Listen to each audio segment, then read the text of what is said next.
In this video, we'll look at the System tab, where you'll find Show Files and System Status.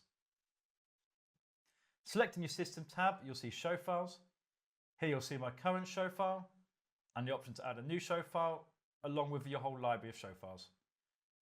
Once in context, you can see Save Show File As, Copy Show File, Load, Import and Export, along with Delete. For example, select a new show file and give it a name and hit Create Show File, and this will create a brand new blank show file.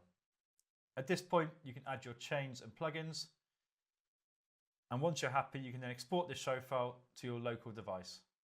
Select and export show file, give it a name and location you want to save it to, and select Save. With this, you can now take your show file onto any transform engine around the world and import it, and you're good to go. So when you come to a new transform engine, you can now import your show file. Select Import and find your file and select Open.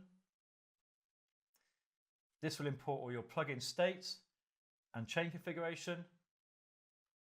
And if there are any plugins that aren't installed in that transform engine, you'll now get an exclamation mark on your plugin. You can now install the plugin to that transform engine. Selecting the System Status tab will show you the various different components and health of your transform engine. At the top, you can select System Mode, and below that, you'll have Audio In and Out, where you can see your transform engine is running with a spinning cog, or stopped if it's currently inactive.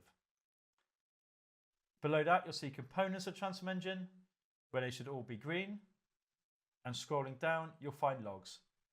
Selecting Download Logs will bring up a file pop-up where you can store them on your local device, and we encourage you to send those if you encounter any problems to the support team.